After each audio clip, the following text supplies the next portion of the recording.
Okay, good day one and all. Hope everyone's doing well. Friday, I thought I'd do a little vlog. This is a question and answer, so I'm answering a question from a chap. But anyway, before I do that, looking forward to a bit of riding this weekend. Meant to be good weather, everyone's riding, so it should be a good few days of riding. But anyway, let's get to this little question here. Now this is from Jamie.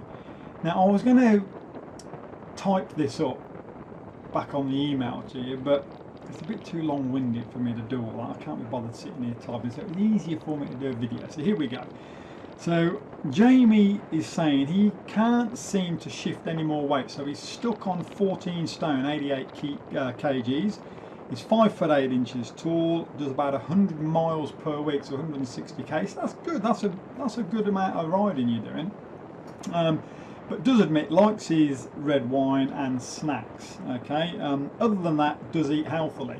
First of all, what we do is, I think, go onto a BMI calculator. So we'll work out what your body mass index is if you haven't already done it. But for those that don't know about it, I'm using the Heart Foundation one here. So we'll put your details in. So your male, 172 centimeters and 88 kg. So let's go calculate, because that's what it converts to, the 14 stone. Now a good BMI is between 18.5 and 25. Yours, mate, is 29, so you're way over, as you know. Okay, now the other thing is it also gives you a suggested healthy weight range. Okay, now they're saying between 55 kgs, which is not good to me, 55 kgs and 74.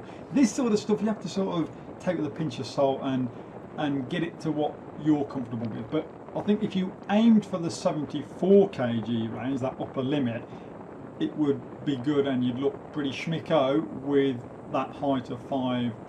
Okay, and obviously you want to get your BMI down. Now if you take me for instance, okay, I'm a bit tall, I'm at 6 foot, and my BMI is 22 and I'm 74 kgs. Okay, so you know, you can sort of see the difference. Okay, so 74 kgs would be ideal for you to get to. So that's your sort of target. Right? But that's, don't forget, from 88 kgs, that's what 14 kilos you've got to lose. That's a fair bit of weight, and it will take a bit of time. Right, so we go back to the question. So firstly, this is just my opinion, this is just what I think. Okay, anyone can let me know, put your questions down below, your comments on that, but here's what I think you should do. Okay, now firstly, let's understand, you're doing the kilometers on the bike, all right? 160 k's, that's a good amount, so good on you for that. That's a fair bit of riding, you know. So you're doing the k's, but you're stuck on the weight. Now I've said before in other videos, there's plenty of overweight cyclists, yeah, that, you know, you've got the tyres around your waist that you want to get rid of, or you've got the big gut, you know, you can't see your dick anymore. There's plenty of those guys out there, you know. They say, oh, but I eat healthy. You can't be doing the kilometers you're doing and maintain that heavier weight, be overweight like that. It comes down to one simple thing: you're eating more, and probably more junk than you're actually burning, than you're consuming. So that is pretty much where you're going wrong.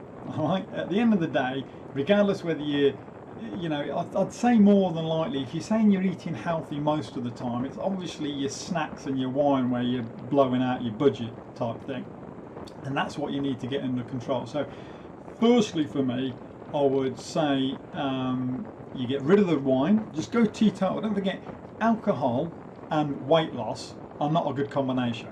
You've got to drop those sorts of things until you get to that ideal weight. Then you can bring them back into your diet, and you'll have more of an understanding on how to maintain that healthy body weight with incorporating a bit of alcohol and a few chocolates and that, yeah, along the way. But that's a learning curve.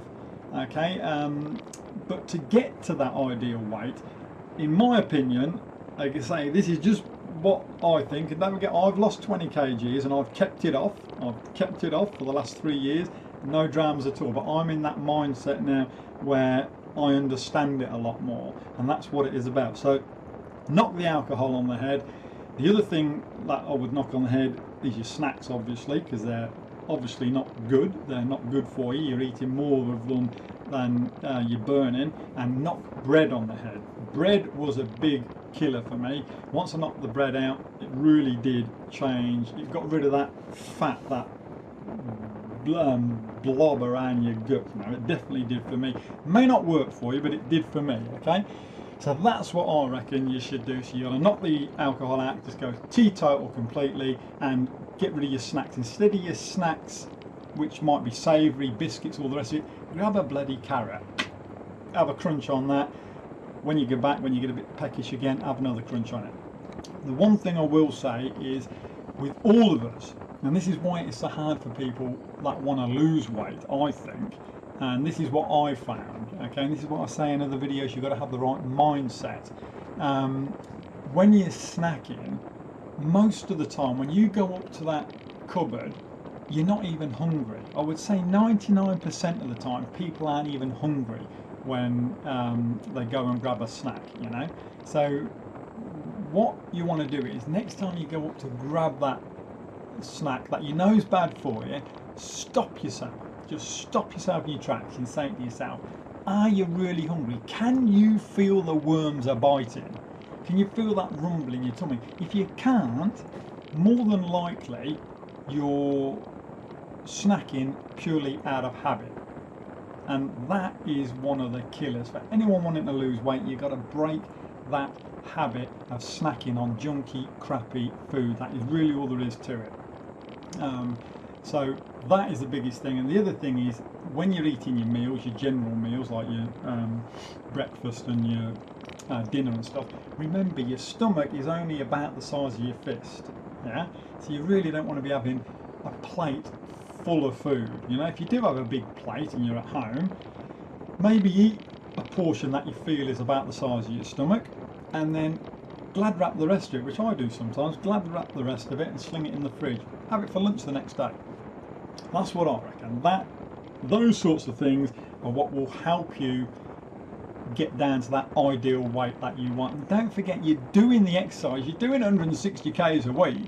That's a fair bit of riding. You're doing it, yeah. But you're letting yourself down by eating too much crap, and you have to be honest with yourself, and you've got to understand that, and you've got to get yourself in the right mindset, and you've got to cut all that sort of stuff out. So anyway, that's my advice for you. Let me know what you think. Anyone else can let me know what you think. You got any questions or comments, you can post them down below.